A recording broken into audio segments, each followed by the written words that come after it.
You think this place is for you? Officer Ryan Cole's voice sliced through the morning air like a blade.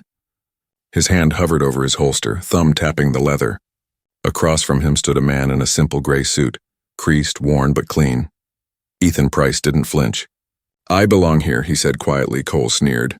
"Belong here? What are you, some lawyer wannabe?" Behind him, two other officers smirked. One of them, Officer Todd Hill, twirled his keys around his finger. "He looks more like he's casing the place than working here." "I said I belong here," Ethan repeated. Cole took a step closer, close enough for Ethan to smell the coffee and arrogance on his breath. "Sure you do, and I'm the mayor." He laughed sharply, motioning to Hill. "Cuff him." Hill grinned. "Gladly." The click of metal cuffs echoed across the courthouse parking lot. The man didn't resist. His silence wasn't fear. It was calculation.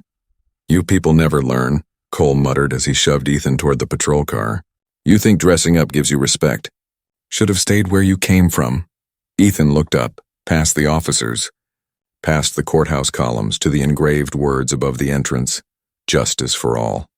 His eyes softened, like he was remembering something no one else knew.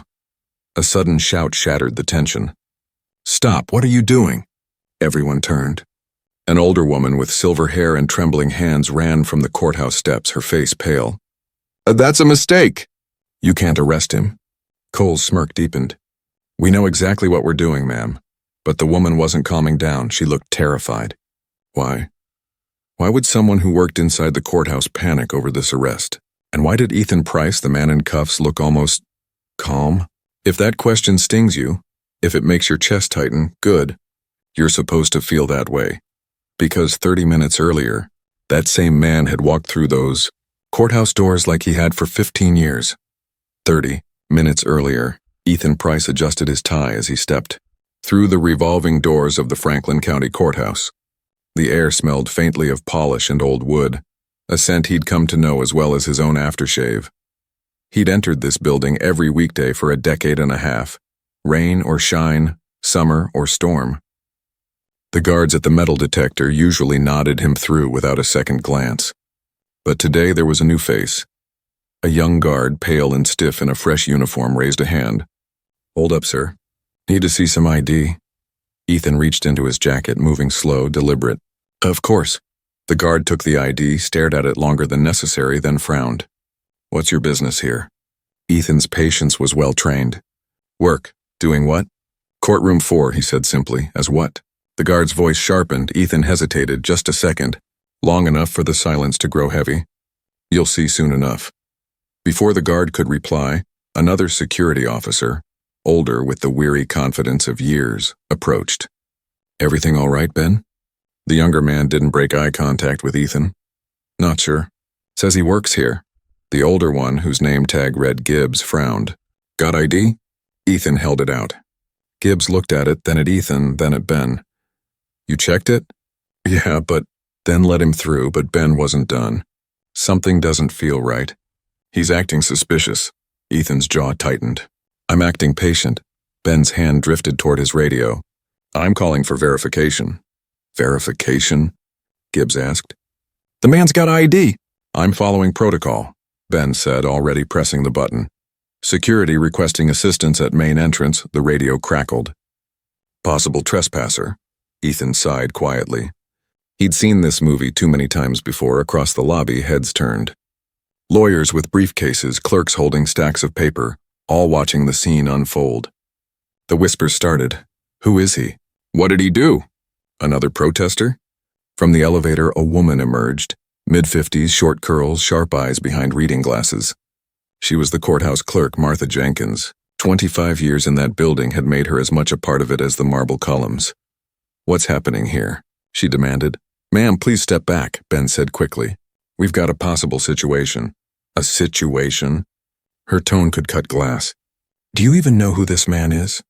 "Ma'am, I'm asking you to move aside." "Don't you dare talk to me that way in my courthouse," Martha snapped. But before she could say more, the doors at the far end opened. 3 police cruisers pulling up in formation. Blue and red lights washed over the walls. Ethan closed his eyes briefly. "Here we go again," he whispered to himself. Officers stepped out. Ryan Cole in front, Todd Hill at his side, and a rookie trailing behind. "What have we got?" Cole asked, voice dripping with authority. "Suspicious individual refusing to leave," Ben said proudly. Cole sized Ethan up in seconds. Dark skin, worn suit, quiet defiance. That was enough. "All right, let's take this outside." Ethan tried one last time. "Officers, I have identification." "Outside," Cole repeated, already grabbing his arm. They marched him through the doors, past the growing crowd, past Martha shouting, "Stop! You don't understand." But they didn't hear her, or they didn't care. In the parking lot, under the sun that made the metal of the patrol cars gleam, Officer Cole shoved Ethan against the hood. "You have the right to remain silent," Cole said, even though Ethan had done nothing wrong. Ethan looked up at the courthouse again. Those same words carved above the entrance. Justice for all. He wondered, as he always did, whether the people inside ever really believed it. His knees hit the asphalt. His hands stayed still, the cuffs cut deep into his wrists. The crowd grew thicker. Lawyers on smoke breaks, parents on jury duty, even a group of high school students on a field trip. "Look at him," Cole said, loud enough for everyone to hear. "Another one who thinks he's special." The rookie shifted uneasily. "Maybe we should—" "Quiet, rookie," Hill interrupted. "We know how this goes." From somewhere in the crowd, a woman's voice shouted, "He didn't do anything." Cole turned, eyes hard. "You want to join him?" The crowd went silent, but the phone stayed up, recording. Capturing every word, every shove. And through it all, Ethan Price stayed calm. That calm scared Cole more than anger ever could. "You think this is funny?" Cole snarled, pressing a knee into his back. "You think this is a game?" Ethan met his gaze. "No, I think it's a mistake." Cole's laugh was short and ugly. "Oh, we'll see about that." The crowd was growing restless, a ripple of unease spreading through them like a current. A few people started murmuring, some filming, others whispering prayers under their breath. Martha pushed through the bodies, her breath ragged, her voice cracking. "Officers, stop this right now. You're making a terrible mistake." Cole didn't even look at her. "Ma'am, I told you to back up." "You don't understand." "Oh, I understand just fine," he snapped. Another busybody defending trash. Hill laughed at that, low and mean. "Probably his girlfriend." Ethan didn't move. His eyes flicked briefly toward Martha, a quiet signal that said, "Don't." "Not yet." Cole yanked harder on his arm, trying to force him to his knees again. "You got a lot of nerve walking around here pretending you belong." Ethan's voice was steady. "Pretending?" "Yeah," Cole sneered. "In your thrift store suit thinking you can fool us." Ethan's lips curved slightly, not a smile, more like resignation. "You're the one being fooled, officer." That earned him a shove that made his shoulder hit the metal hard. The rookie flinched. "Sarge, that's enough. Quiet!" Cole barked. "He's resisting." "He's not," Martha yelled. "You're attacking an innocent man." But it was too late. Cole had already decided who Ethan Price was before the man ever spoke a word. The cuffs bit deeper. The laughter got louder, and still Ethan refused to break. The sound of the courthouse doors bursting open silenced everything. A new voice rang out, powerful, commanding. "Officers!" "What in God's name is happening here?" Cole turned. "Ma'am, please stay back. We've got this under control." But when she stepped into the light, his smirk faltered. Judge Caroline Ellis, senior judge of Franklin County, was glaring at him with fury sharp enough to cut marble. "Control?" she repeated. "You're assaulting a man in front of the courthouse." "Ma'am, with all due respect, do you know who that man is?" Hill laughed nervously. "Lady, please." "He's not anybody important," the judge's voice thundered. "That man is Judge Ethan Price, Chief Justice of Franklin County." The words hit like thunder. Silence swallowed the parking lot. Cole blinked. "What? You heard me." The rookie's mouth fell open. "Chief Judge?" Martha nodded, tears welling. "I tried to tell you." Cole's hand fell from his holster. "You're joking," but he already knew she wasn't. Ethan lifted his head, eyes calm as still water. "I told you this was a mistake." "No," Cole muttered, shaking his head. "No way, he's lying." The radio on his shoulder crackled.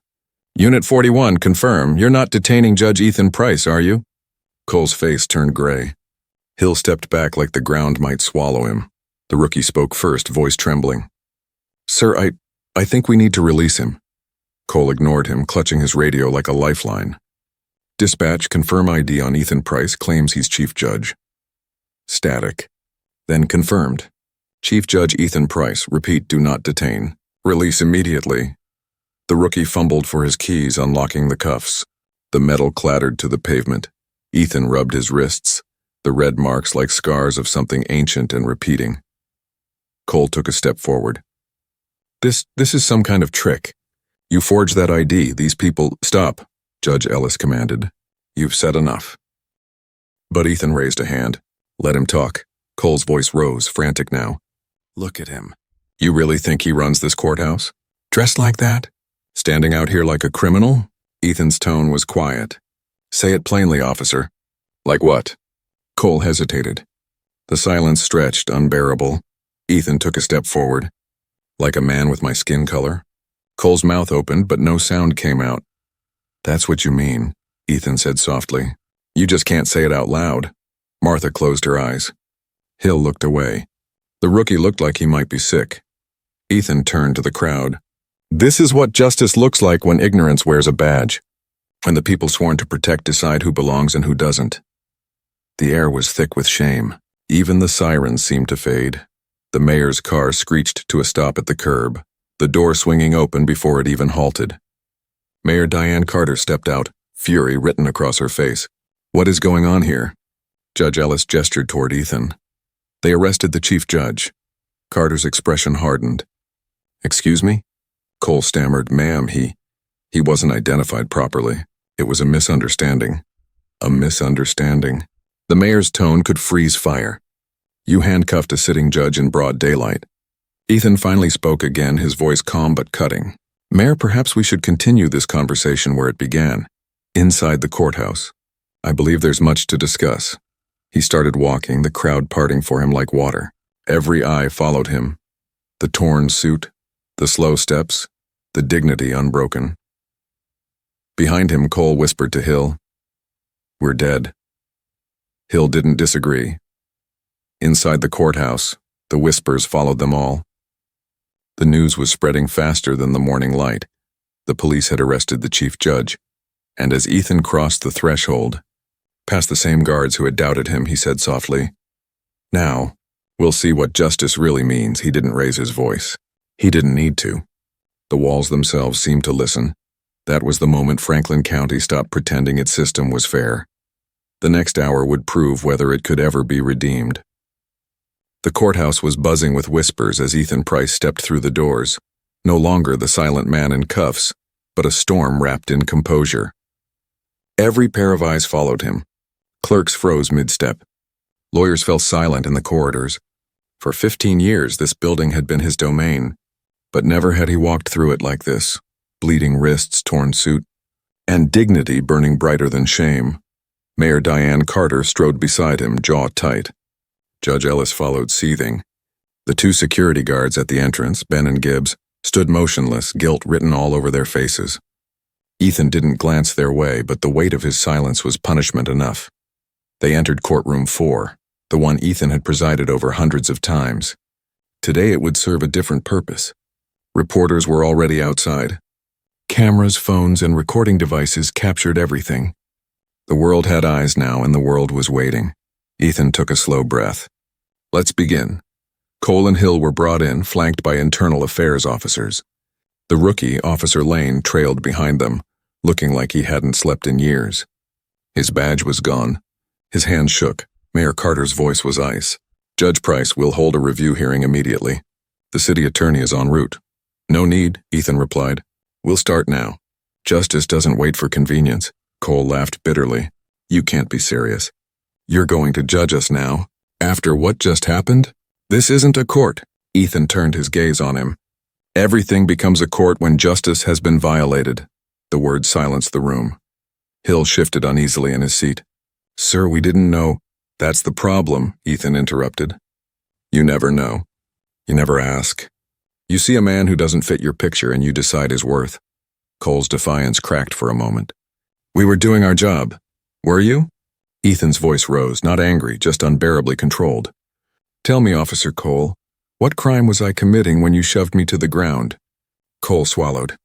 You looked suspicious. Ethan leaned forward. Suspicious of what? Breathing? Existing? The silence was heavy. Hill looked down at the floor. Lane stared at his shoes. Mayor Carter interjected. Judge Price, perhaps we should wait for... Ethan raised a hand. No, Mayor. This is exactly where the truth belongs. Out in the open while the shame is still fresh. He turned to Cole again. Do you remember what you said to me? You think dressing up gives you respect. That wasn't about suspicion. That was about hate dressed as authority. Cole's jaw clenched. You're twisting my words. Your own words twisted themselves, Ethan said quietly. All I did was hold up a mirror. Judge Ellis stepped closer. Officers, you arrested a sitting judge, humiliated him in front of citizens, and left him bleeding on the ground. What do you think happens now? Hill mumbled. We didn't know who he was. Ethan's expression hardened. That's exactly why this matters. Because if I weren't a judge, you wouldn't care. You'd go home, brag about another good stop, and the next man would end up in the same cuffs or worse. Mayor Carter nodded slowly. He's right, Ethan stood. His presence filled the room. Bring in the commissioner. Commissioner Alan Reyes entered a moment later, face pale. Your Honor, Save it, Ethan said. You've had 17 complaints about Officer Cole in the past 3 years. All dismissed. How? Reyes hesitated. Lack of evidence, Ethan gestured to the cameras outside. Looks like the evidence found its way home. The commissioner looked down. We'll investigate. No, Ethan interrupted.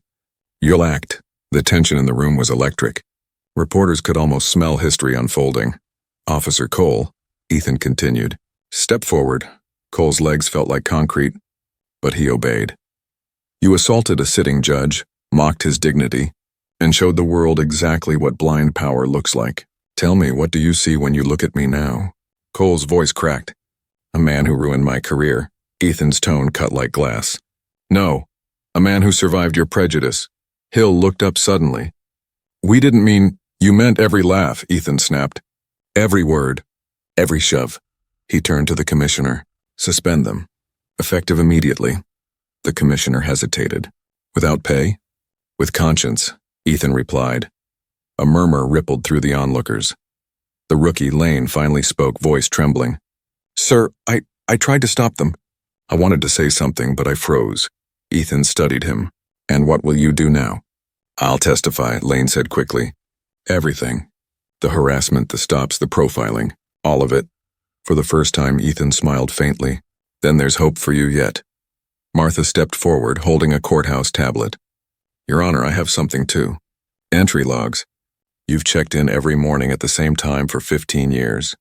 Officer Ben has stopped you 8 times in the last 2 months. The commissioner took it, scrolling. His face turned gray. This pattern is what we call systemic rot, Ethan finished. Now you see what I see every morning I walk through those doors. Mayor Carter's eyes burned. This ends today. Ethan nodded once. Not just today, Mayor, every day from now on. He turned back to Cole. You wanted to see proof I belong here. Well, here it is. He reached into his pocket and pulled out a gold medallion, the seal of the chief judge. The light caught it, bright as a blade. This isn't what makes me belong. My humanity did that long before you learned to wear a badge. Cole said nothing. His arrogance had drained away, leaving only fear. Ethan's voice softened but stayed strong. Every man deserves dignity. But your uniform became a shield for cruelty. That shield is gone now. The mayor looked at the commissioner. Suspend them both, file charges, and prepare for a public hearing. The city will not cover this up. Yes, ma'am. Ethan exhaled slowly. Good. Then let's take this to its end. He turned toward the door. We're not done yet. The real reckoning begins in the council chamber. As he walked out, the cameras followed. The world outside roared with voices, outrage, disbelief, and something new rising from the crowd's noise. Hope. Because for the first time in that courthouse's long, cold history, justice had a heartbeat. The council chamber was already overflowing when Ethan Price walked in. City officials, police brass, reporters, citizens, everyone wanted to see what would happen next. The air was heavy with tension, thick with the feeling that something irreversible was about to unfold.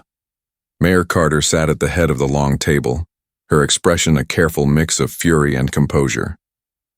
Commissioner Reyes was beside her, sweat glistening on his forehead. On the opposite side sat Cole and Hill, both stripped of their badges. Their uniforms suddenly looked like costumes from a play that had ended too soon. Ethan took his place at the far end of the room. He didn't need a gavel or robe. His presence alone commanded silence. "Let's begin," he said, and the words were enough to make the mayor nod. He looked around slowly, meeting the eyes of every official there. "I spent 15 years inside this courthouse believing justice lived within these walls. Today I learned it can die here just as easily." The chamber was utterly still. "Officer Cole," Ethan continued, "how many stops have you made this year?" Cole cleared his throat. "I don't know. 100, maybe more." "How many of those drivers were black or brown?" Cole shifted in his seat. "I don't see color, sir." Ethan tilted his head slightly. "Then you should get your eyes checked." Gasps rippled through the room. Mayor Carter almost smiled. "Commissioner Reyes," Ethan said, turning to him, "how many complaints against Officer Cole were dismissed without investigation?" Reyes swallowed. 17. "And how many against Officer Hill?" 13. Ethan nodded slowly. 30 men and women cried out for help. 30 names, 30 chances to do the right thing, and you ignored every one of them. Reyes's voice was small. "We didn't have proof." Ethan's tone darkened. "You didn't want proof." He walked to the center of the room, the sound of his footsteps echoing against the marble floor. The proof was in the bruises, in the fear, in the silence of every victim too afraid to speak again. A young woman in the audience stood up. "My brother was one of them," she said, voice shaking. "Officer Cole stopped him for no reason. Said he fit a description. He never fit anything but your hate." Cole's head dropped. Hill's hands tightened into fists. Ethan gestured toward the crowd. "That's why we're here. Because silence and procedure built this rot into the system. Because badges became walls instead of shields." He looked at the mayor. "Madam Mayor, what happens next defines this city for generations. Do we bury this again, or do we finally face it?" Carter rose to her feet. "We face it." Applause erupted, hesitant at first, then swelling until it filled the chamber. Ethan raised a hand for quiet. "Then let's face it properly." He turned to the commissioner. "I want full transparency. Every stop, every complaint, every use of force report reviewed by civilians, not officers investigating themselves." Reyes hesitated. "That's never been done here." "Then it's long overdue." Ethan's voice deepened. "Every officer will complete mandatory training. Bias recognition, de-escalation, and constitutional rights. Not once, but yearly. Every camera on every patrol car will record every second, and any officer who disables one will answer to the law." Murmurs spread across the room. Some officers bristled. One muttered, "He's going too far." Ethan turned toward him. "No, I'm going exactly far enough." He pulled a folder from his briefcase and placed it on the table. "Inside this file are 21 pending lawsuits against the department, most buried under confidential settlements. The taxpayers paid for silence. That ends now." Mayor Carter opened the file, eyes widening. 21? Ethan nodded. "And counting. Every victim deserves their day in court." Cole suddenly stood, trembling with anger. "You're destroying us.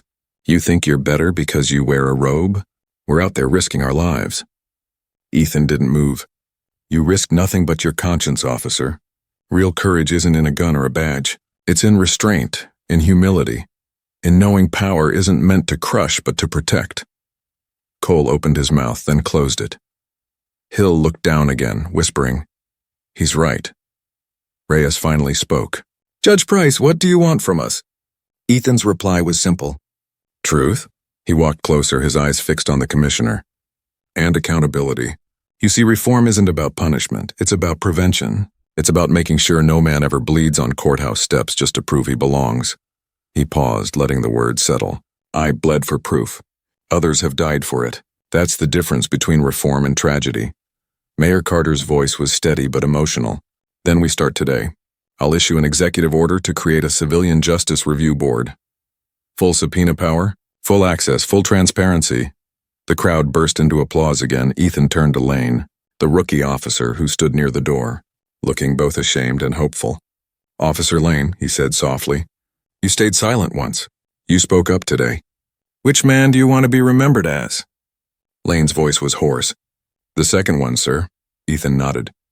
Then help us rebuild, not from the top, but from the inside. The young officer swallowed hard. I will. Ethan stepped back toward the mayor's table. Justice isn't a speech. It's a process, and it starts when those who looked away finally decide to see. He glanced at the clock.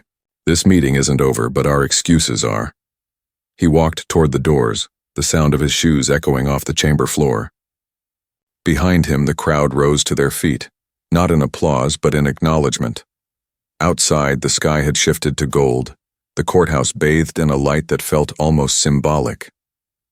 People gathered on the steps again, the same place where humiliation had become history. As Ethan stepped into the sunlight, a young boy holding his mother's hand looked up and whispered, "That's him. Mom, that's the man who made them stop." Ethan smiled faintly but kept walking. "Not stop," he murmured. "Start." The fight wasn't finished. It had only just begun. Months passed, but the city had not forgotten. The courthouse steps that once echoed with outrage now hummed with something else: resolve. The reforms Ethan Price demanded had set fire to old ways of doing things, and that fire was spreading. Officer Cole sat in courtroom 1 now. No badge, no gun. His lawyer whispering frantically beside him. Cameras lined the back wall. The gallery was full. Citizens, activists, journalists, all waiting for the verdict that had become more than one man's judgment. Ethan wasn't on the bench that morning. He sat quietly in the front row, just another man watching justice do what it was meant to do. When the jury filed back in, every sound in the room stopped breathing. Has the jury reached a verdict? The foreperson nodded. We have. On the charge of assault under color of authority, how do you find the defendant? Guilty. A ripple ran through the crowd, shock, relief, vindication. The next charge followed, and the next, each one the same. Guilty. Cole slumped forward, face pale. His lawyer's voice was just a hum in the background now. He wasn't hearing the words. He was hearing his own laughter from that day replaying in his mind. Every echo now an accusation. Ethan exhaled slowly. He didn't smile. This wasn't triumph. It was repair. Hill's trial came next. Quieter but no less damning. Lane testified, voice trembling but clear. We were supposed to protect people. We stopped protecting and started controlling. I let it happen. I won't again. When the verdict came, guilty on misconduct, suspended sentence, it wasn't mercy. It was a second chance with a warning carved into it. Afterward, the people gathered outside again. The same courthouse, the same stone steps, but it felt different. Children played where violence had once flared. Reporters filmed, but the real story wasn't the cameras. It was the faces of the people watching something they had stopped believing in start to breathe again. Martha found Ethan near the fountain. It's over, she said. He shook his head. It's never over, but it's beginning to make sense. From across the plaza, Mayor Carter waved him over. Beside her stood Officer Lane, no longer in uniform. Instead, he wore a simple shirt with the words "Justice Through Truth" printed on the front. He handed out pamphlets for community safety programs and legal workshops. When Ethan reached them, the mayor smiled softly. He's been busy. Lane gave a small nod. Trying to be better than I was. You already are, Ethan said. A voice interrupted, a child's. Judge Price? Ethan turned. The boy from that day, the one with wide eyes and trembling hope, stood there in a little gray suit. His mother's hands rested on his shoulders, but he broke free and ran forward. My teacher said you changed the whole city. Ethan knelt, his knees still aching from the day he hit the pavement. No, son. I reminded it what it could be. The boy grinned. I'm gonna be like you when I grow up. Ethan smiled, real this time. Then promise me one thing. Don't be like me. Be better. The boy nodded solemnly. Behind them, the courthouse doors opened and Commissioner Reyes stepped out. The weight of months had aged him. Judge Price, he said quietly, we finished the last review. 57 officers disciplined, 22 terminated, new training rolled out department-wide. Ethan studied him. And you? Reyes hesitated. I'm stepping down. It's time for someone who won't look away. Ethan offered his hand. That's accountability, Commissioner. Thank you. Reyes took it, his grip firm but remorseful. As he turned to leave, Martha joined Ethan again. You know, she said softly, it's strange seeing sunlight hit those steps. Used to be they only saw shadows. Ethan looked up. The marble shone golden in the late afternoon glow. That's what justice is supposed to look like. From somewhere behind them, the church bells began to ring, marking 6 months since that morning. Reporters had asked him once how he stayed calm while being humiliated, why he hadn't fought back. He'd never answered then, but now, watching children run through chalk drawings where his blood once stained the ground, he finally whispered the truth, to no one in particular, because anger burns fast. Justice burns forever. The mayor stepped to the podium as the crowd gathered once more, this time for a dedication. A new plaque gleamed beside the courthouse entrance. On this ground, justice was tested and found its voice. May it never fall silent again. Ethan's eyes traced the words, then the people. Jerome the boy, Lane the reformer, Martha the witness, Carter the leader, Reyes the repentant. Every one of them a piece of the same story, the one that began with humiliation and ended with awakening. He turned to leave, his steps slow but certain. Behind him the city hummed with a quieter kind of strength. As he reached his car, his phone buzzed, a message from Jerome. Studying hard. Someday I'll sit where you sit, Ethan typed back. Someday, you'll sit higher. He slipped the phone into his pocket, started the engine, and glanced once more at the courthouse mirror gleaming in the sunset. For the first time in his life, the reflection looking back at him didn't ask to belong. It simply did. And somewhere deep inside, justice exhaled.